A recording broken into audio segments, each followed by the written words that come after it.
Good morning and welcome back to K24Alfajiri. It's time to rise and shine, and today we shall be rising and shining in a different way. First of all, a happy new month to you. It's the first day of July, and I hope you're keeping warm wherever you are, because inile mwezi ya baridi, my friend. So take some hot coffee and listen to what we're just about to talk about, because I think it will impact your life in one way or another. Joining me today is Pastor Musyoki from the House of Grace Church.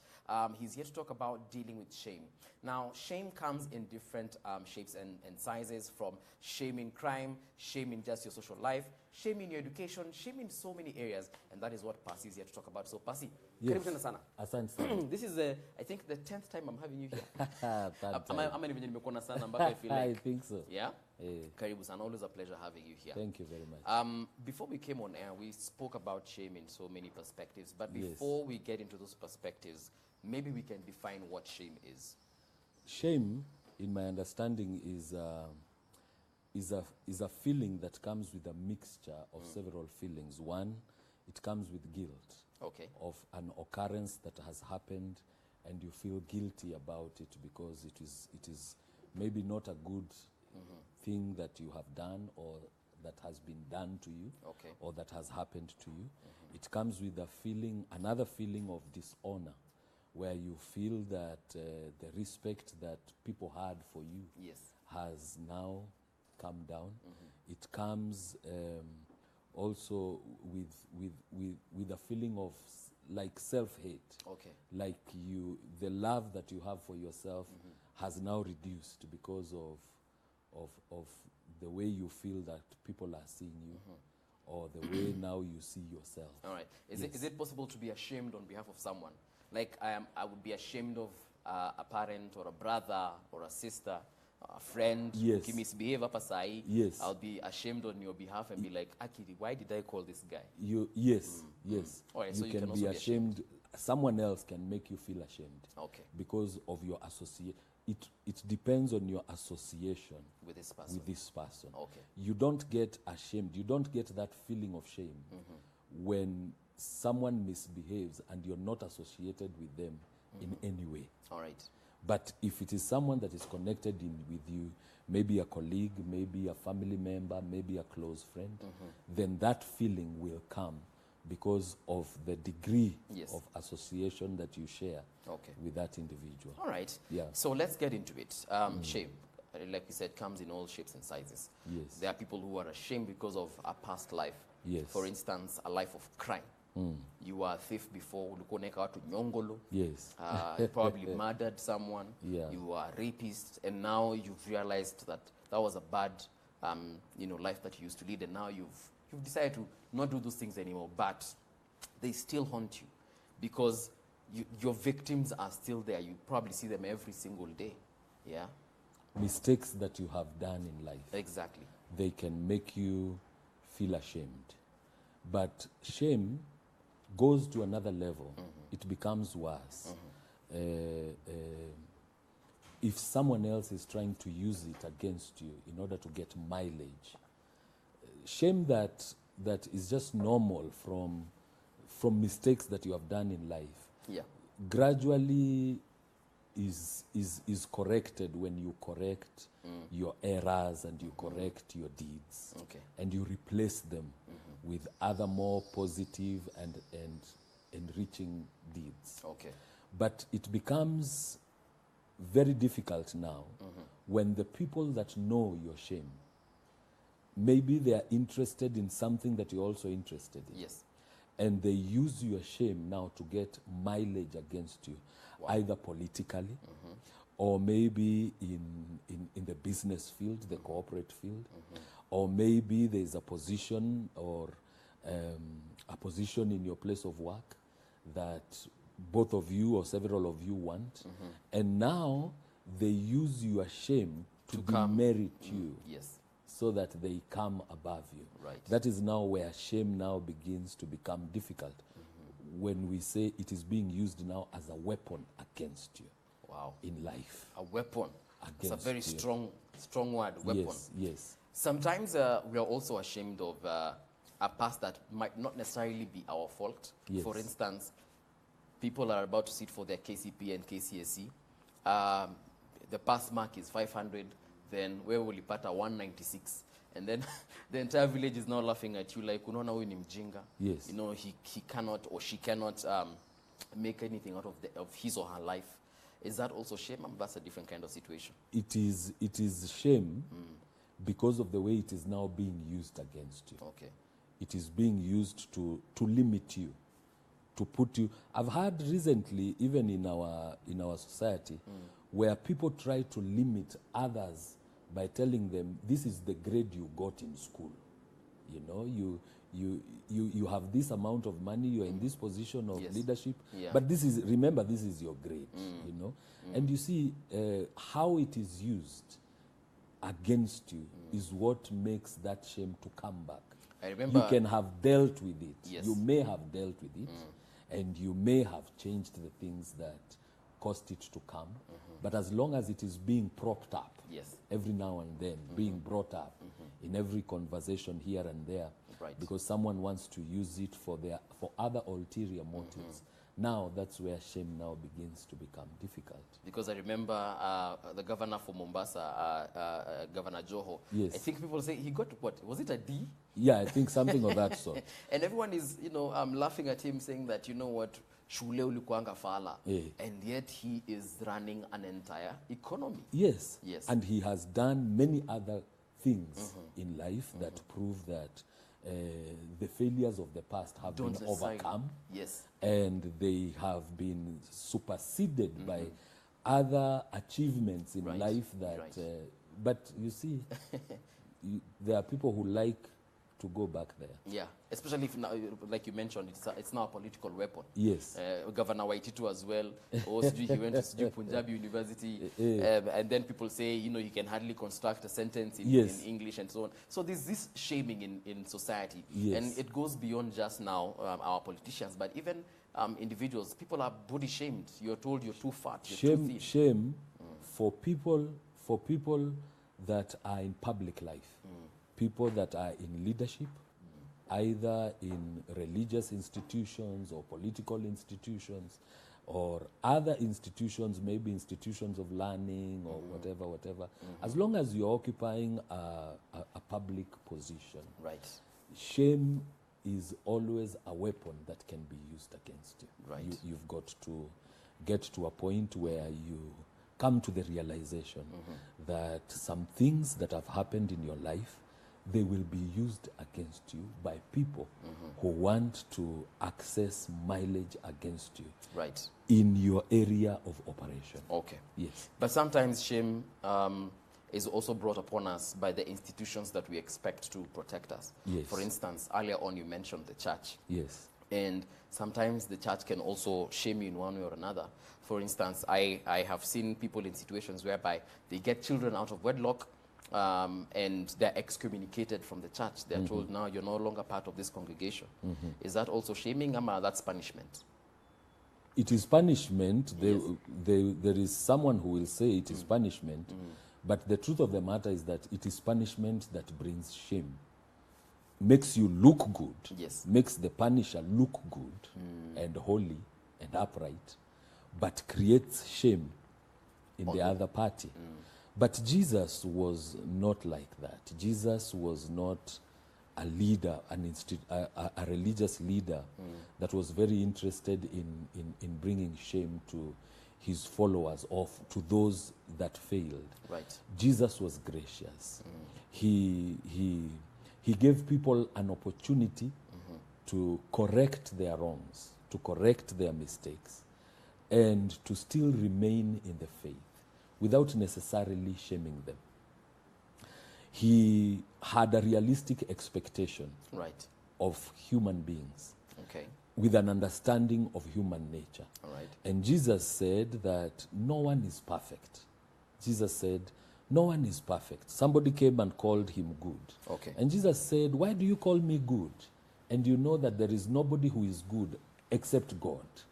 And so a religious institution can bring shame to people, one, who have failed, and two, can create fear in their followers who have not yet failed by creating a fear in them of being ashamed if they ever fail.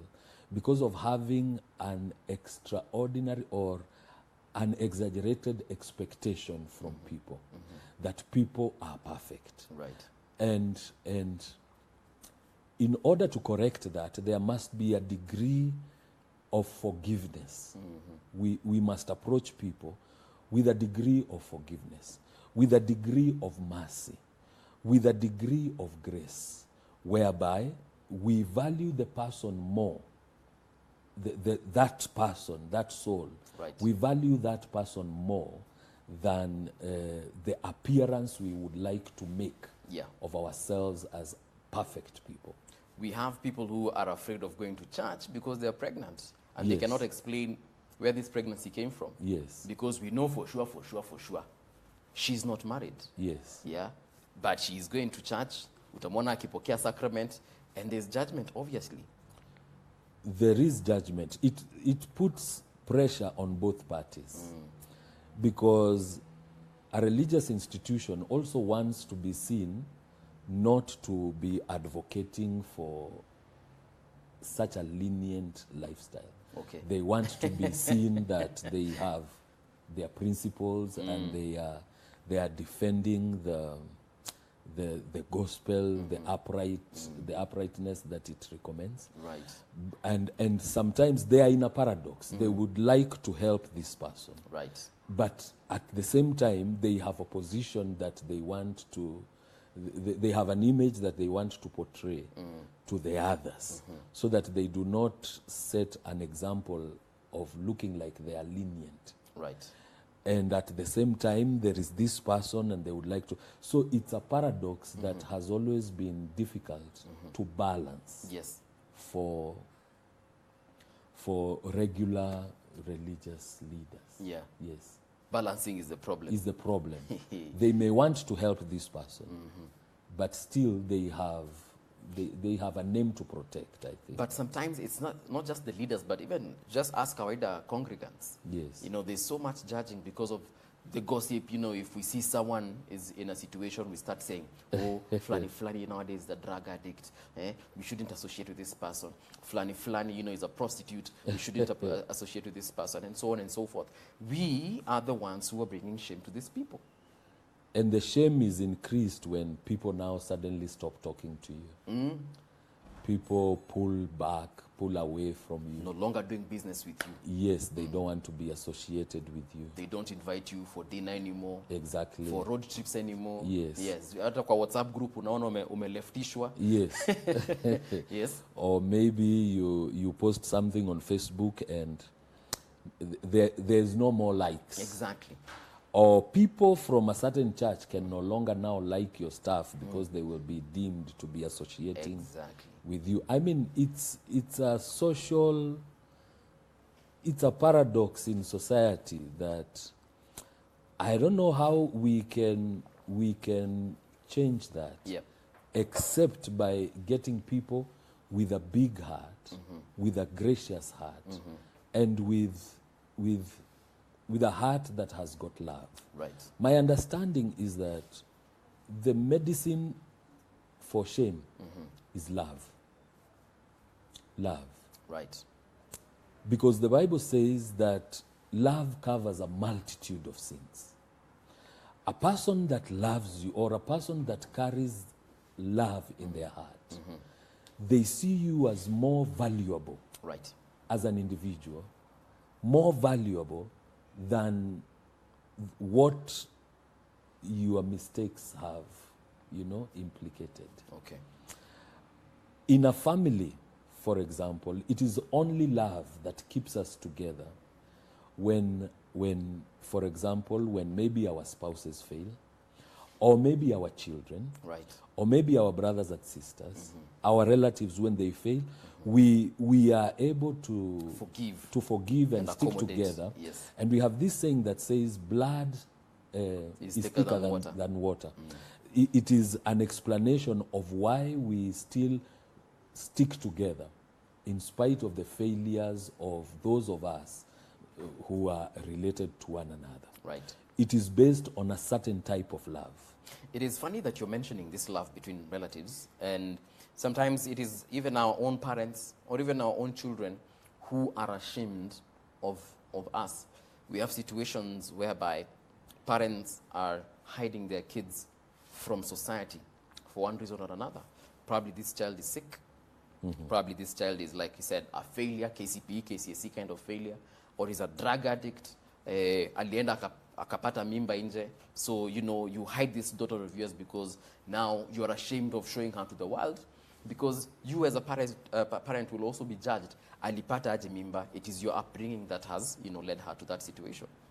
It is because of the standards that that society that you belong to upholds. Okay. That they must judge every failure.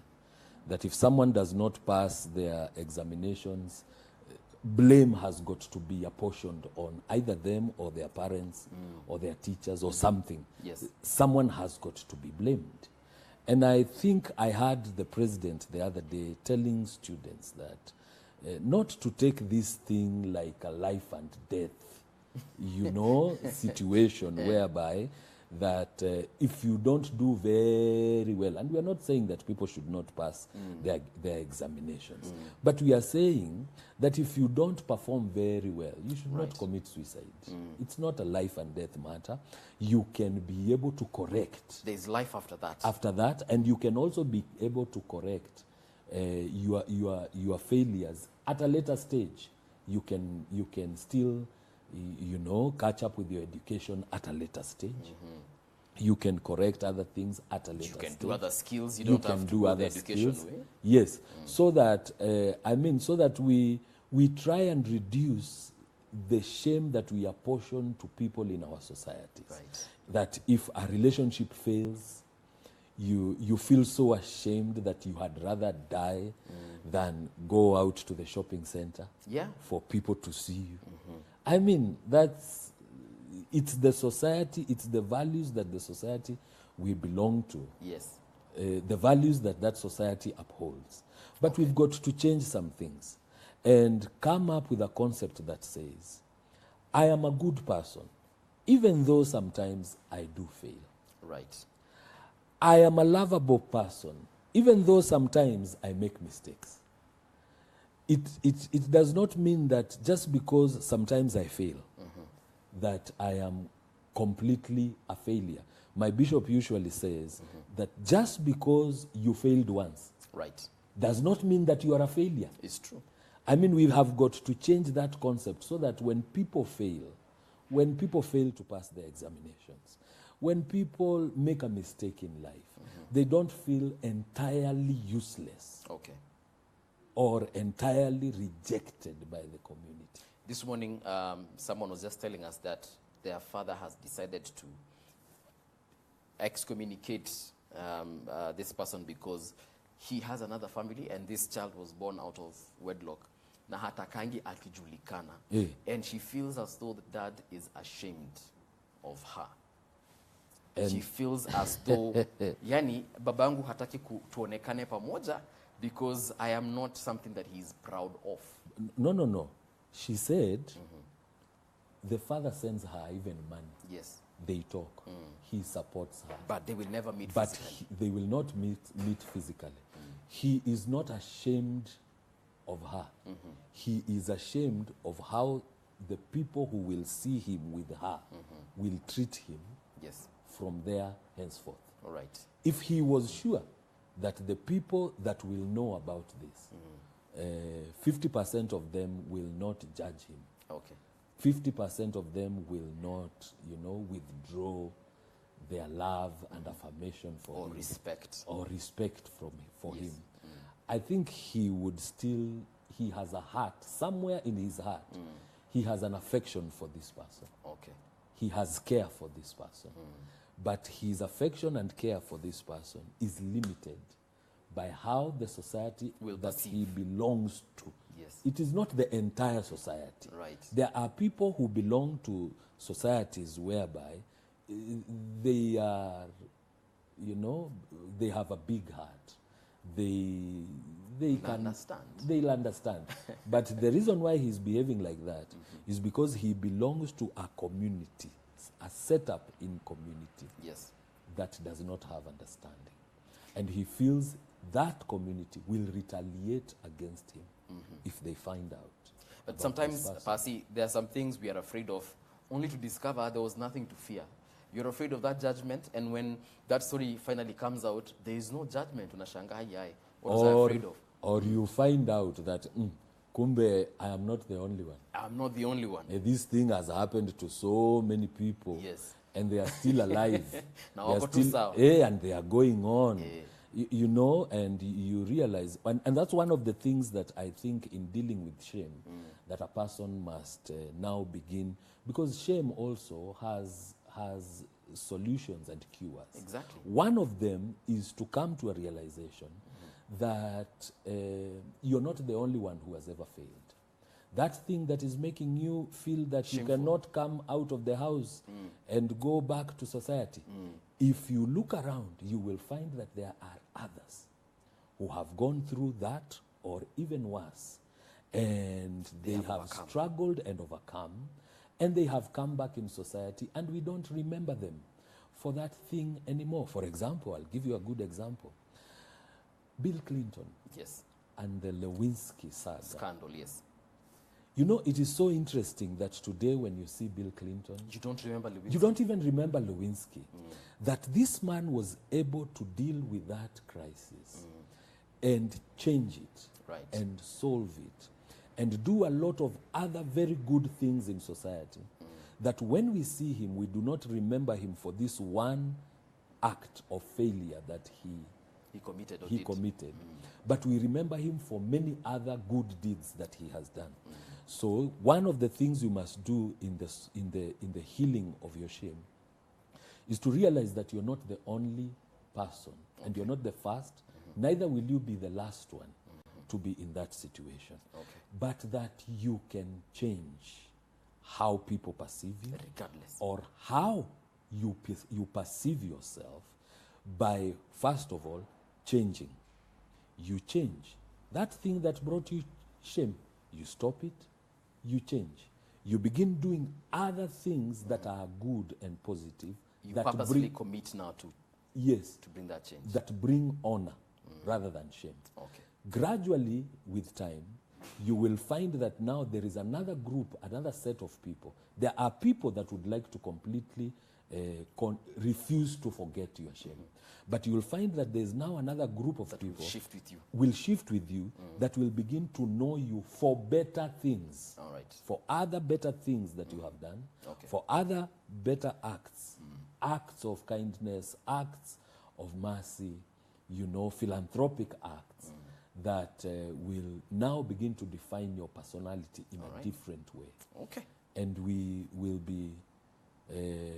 will have gone a long way in the solving of that shame. All right. Yes. Thank you very much, Pasi. Yes. At least I've gotten one thing. Turn your shame into honor. Yes. And you can do that by committing yourself now into, if you're, whatever it is, whether it's shame from society or even your own internal shame from a spouse, there's always a chance to change, and that is what Pasi has said. Thank you very much. Thank you, sir. Asante sana. Naona nikikuita tena tuongee juu ya situation kingine hapo hivyo. Ni sawa. In a second or so, we are taking a short break, and then after that, we shall be back at exactly 7 o'clock with Interactive. Jeff Mote, Shiko Kaitani, just ready to tell you all the trending stories that have taken place over the weekend. So, usiende mbali na sisi.